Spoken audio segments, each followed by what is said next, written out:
heroes that are still available. The chip Kalea still there, but the AOG, I might not want to pick the chip into this lineup that Aurora has. Kalea again keeps getting snubbed. Yeah. Hylos is there. What is up? Hylos is there though. It's a good front line, but I still think the chip is a good pick here. Payback. Sarsha's there that you're talking lead about. the charge. Hilda! Okay. But what's the jungler for Aurora? Oh, they left it for last, actually. Hayabusa's still there. I would not mind an assassin jungler in this matchup. I feel like you have to temper that mid-game. But, yeah.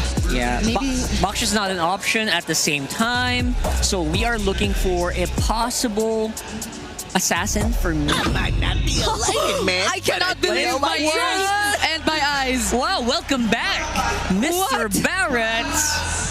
So back, and I bet you, Naisu, started to miss Homa because you're a bit of a revisit to Daytona's welcome. But you missed Florida, huh? That's Yeah. Okay. Well, behind the scenes, we were saying, okay, this has to be like a tie, or maybe even an alpha. I like the Barretts, but this means that RORA are playing around their magic damage. They're playing around the Sicilian and the Harith, which it makes a lot of sense that they'll both be getting the discounts so that they can get their items quicker. But Liquid, bro, they just need to build a bunch of Radiant armors and then they'll be okay. Let's see if Aurora can make this work. This is a very high risk, but Yue making it look rewarding because he is undefeated with the Sicilian. And this is once again a specialty Harith in the hands of Dolphin. So many teams in the regular season have done 100 different things to ban out this Harith, and here he ends up with it. And that's why I'd say this is looking good. Like if you go down to the draft, I don't know what people say about the Barretts now. But this is already good, solid picks, Yue and Dominkai. That's the thing. It's so brand new and so old at the same time that people don't have strong opinions about it. You're not sure, you know? You're like, is it still good or not? Yo, man, if it wins, everyone's gonna say, wow, what a brilliant pick. If it loses, boo, like, why'd you pick the Barretts? But, you know, personally, I like it. So, let's see, as we're looking at the action of the big screen, from time to time, I encourage our viewers to look at the map, see how the laning is actually going between Dominkite and Oheb, because this is what's gonna be one of the main determining factors whether or not Aurora will make this Barretts in the jungle work. How well can Dominkite actually manage Oheb in the gold lane and win in the gold lane? Turtles up. Everything already happening here. Even kind of will start this up, but now it's probably easy to fight or to jump in. Here goes 40. Almost gets bit and hit with that deadness welcome. But Demon Kite so quick on the retribution, securing that first turtle for the northern line. Sanford very low. Lights on him, gets that taunt. Then an airstrike by Sanji. A lot of damage onto Edward, popping that vengeance. Oh, now they're still trying to get away. Edward could be in trouble. He falls. Output Jing bites it. Light standing in the middle of 3. Little low, pops that concussive blast. Missile expert, not enough to displace Carl Teasy. RORA gets to lick their wounds. Happy with that one objective. Okay, good thing the Rubies were able to balance things out with a kill, but yeah, Demon Kite actually getting the Retribution Battle win against Carl TZ there. Good thing that he was able to. But you see now, Liquid, even though they lose a turtle, they're not afraid to fight and re-engage. So Aurora, especially Light, needs to keep that in mind. UN needs to keep that in mind. And JP's still been super annoying for Aurora to deal with. His positioning is at the Hilda is one of the reasons why they were able to get that kill eventually onto Edward. All right, take a look at the items too. You saw that you have about a couple hundred gold in favor of Dominkite. Yeah. The lane you mentioned. Oh, keep an eye on that. Now look at this. Yeah. There's the pressure you were talking about. Yeah, up top, Oheb got pushed back into the tower, and Dominkite was actually recall spamming in front of him, so we weren't able to see that in the big screen. But again, I encourage y'all, look at the map from time to time. Now. Okay, good thing JP was able to, I feel like after that, that's when Oheb told JP, hey, I need your help here, join out. So now you see Aurora, especially Light, trying to get Vision in the jungle. I'm pretty sure Dominkite knows that JP's hanging around here. Fine. Light on his tail, flushes him out almost seemingly with instant reaction. Yeah. And they'll serve up this gold grab over the Dominkite. Very good start for that. Good block there, actually, by Light to stop Oheb from getting that. But then also, Oheb got a fat wave still going to be really close. No team can find a big win in the gold lane just yet. The EXP lane, it's going to be another dead lane experience unless one of them actually really messes up. But this turtle looks good for Aurora. They're going to start it up. RPC is part of it. They might have to just force this fight. There's another airstrike. Sanji here, blasting away, cancels it. Oh, it actually secures the turtle. How'd that happen? And now you were blasted away with those bad impacts. And Demon Kite, no follow-through from the rest of the Northern Lights, all liquid. Light's in trouble. He's going to go down here too with 1v4 Light. He'll fall. JP picking that one up. Again, JP on the Hilda, plus the fact that OHEB got the miraculous last hit using the Death Sonata. That was all liquid. And you see again the presence of this Hilda every time showing off in the back. Demon Kite was left alone there because Hilda just decided to go after you and Doming. I'm thinking when JP's utility will expire, and if that'll ever happen, oh my god! Doming Kite with Sanji and JP alone. OHEB not even part of the action. Takes him out. What was he thinking? I mean, he's been pressed off of his tier 1 turret, zoned out completely for a while now, and then he ends up going down. JP's locked in. JP is so locked in right now. So are everyone else on the side of Liquid. Massive bleed. Now he's the one flexing. This Hilda, again, dude, there's so many problems every team fight. It seems like, yeah, they're looking around the objective, but UA's always getting left behind. There needs to be a fix in the comms. Watch out for the Hilda first. Accept that maybe going all in, making sure getting the turtle won't be the right play. Slowly go for heroes. Lane, Edward, on the vengeance. Razor's Wrath, not enough to take him down. He's all right. Again, a dead lane, and this is, weirdly enough, good news for Aurora. If at least one of your lanes isn't getting beat down, you have time to build up UA. And in my humble opinion, I think UA is more of a power player now than he was in Game 1. So at least if Aurora can extend this to past the 16, 18-minute mark, they should be in a better shape compared to Game 1. Yeah, we've seen that facility hand UA before. It'll be quite deadly, especially in the late game now, leading into this next objective, Turtles. They can't let that turtle be secured by OHEB again. I don't know if that was the Death Sonata or the Rhapsody that got it, but Carl Healy's setting this one up. That is welcome. Throw in Sanford over into that wall. The Salmon Force by Doming Kite. 40 balls, serving up a kill to UA. JP gonna be up next. Sanji enters back. AOG by Light cancels it. Sanji with the flicker. Razor's Wrath taking Doming Kite down. Carl, down goes JP. Edward takes care of business. A good fight for Aurora. Edwards jumping back up on the top side. He keeps OHEB out, but a good fight there. Jinjing has had it. Yeah, perfect team fight split. Of course, Edward not giving up on the kill meant that they get a little bit more resources. Carl TZ, a little shaky there. It looked like he would have gotten punished big time by Aurora, but Sanji eventually came back to back him up. So now Aurora can continue playing around that idea. See, they were going slowly, just a little bit for the heroes. Demon Kite was able to get that bite down onto Sanford. And then if they can continue to make sure that Sanford's the one taking the brunt of the damage initially, then they should be okay. Sanford has been doing well to keep Edward down, but Edward rotates out. And I think that's a small victory for Aurora. That bottom lane, that expedite can take care of itself. Yeah. Now we're going into Doming Kite is ready. And I'm hoping that's where Aurora is right now, because if you're waiting for US still, that's about 6-7 minutes out from now. Like, that is a non-starter if you want to fight now for this first quarter. At least in that case that UA got a kill out of that, you know, kind of help them scale up a little bit quicker here. They did go ahead and do that lane swap. Doming Kite now on this bottom side. Trying to press this in, but he's going to have a whole lot to deal with. So can't exactly push the lane in or push that turret down. And they're going to lead into this next floor when it does come up. So it's up to Aurora to kind of decide on how they want to play this out. Yep, Sanji is staying way back. He's actually floating around the orange side buff of Aurora. I think he's providing space for OHEB, but Sanford's in trouble. Right with a conceal, forcing Sanford out of defensive range. That's the first turn for Aurora. I guess I said they want to decide what to do. They got the turret. Yeah, I think that was the info. The fact that Sanji got into the orange buff without any vision at all, I think Liquid decided to just call, hey, I think all of them are just down there already in the lower portion of the map. So good thing Sanford was able to get away in time.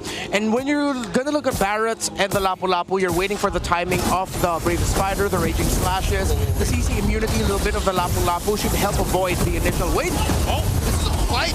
They're breaking out. Carl Deasy, the Vanguard for Liquid. It's a non-starter. RORA has to let go. They have to reconsider their options here. I was kind of surprised too that they were so up front, especially with Dome and Kite leading the charge. They'll go and reset here, but now Edwards be in trouble. My God, Edwards got 3 on him. The Deadness Welcome thrown to the wall. The Vengeance.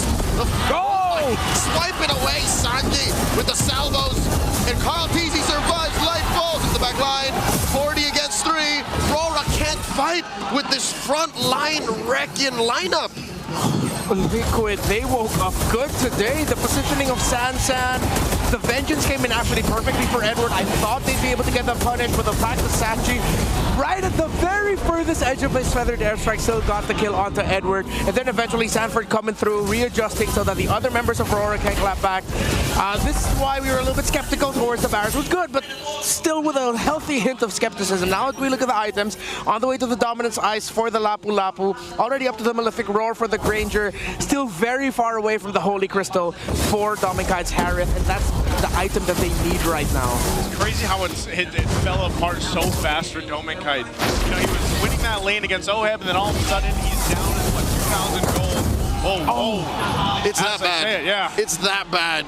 He's got to go heal back up. I don't know, he's having a good time. When it comes to big fights, RORA just doesn't have enough utility. I don't know how Liquid's making this work, because you look at their lineup, the only real AoE CC they have is Sanford and Carl DZ. JP makes it look like he has it, but he's using damage as a threat to make up for that.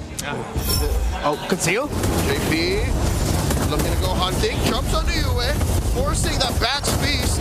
They take care of the Lord, and in comes Carl DZ. Feathered airstrike by Sanji. Surgical approach to taking that tier 2. Yeah.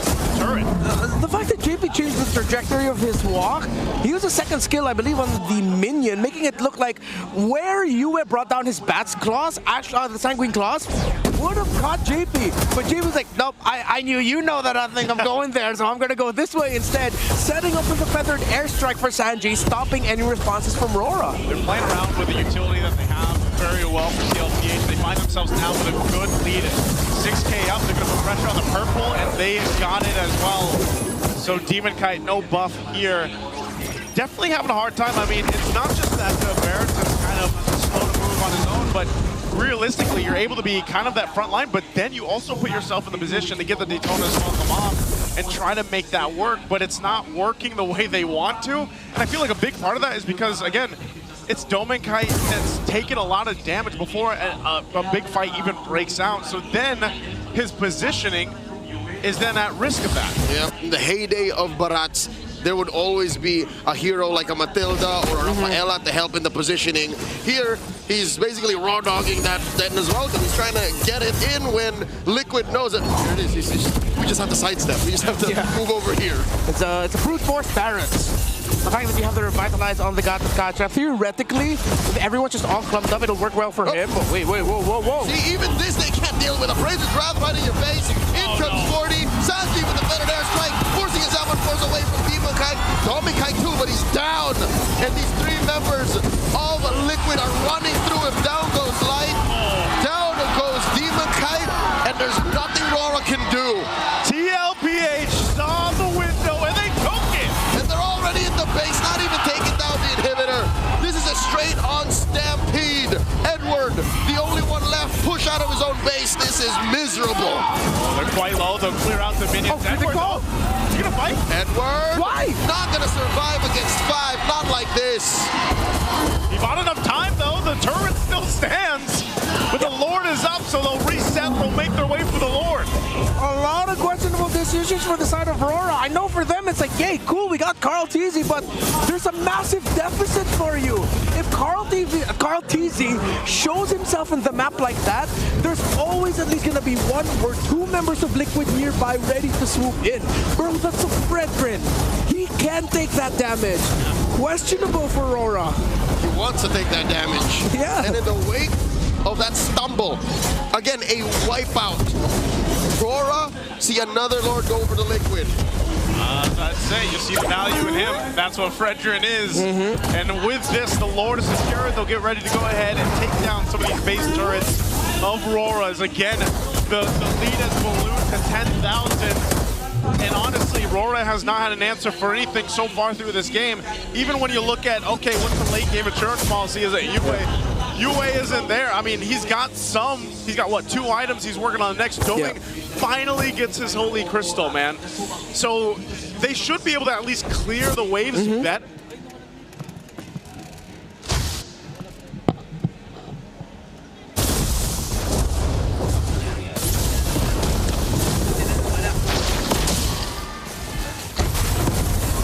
Oh, hold on.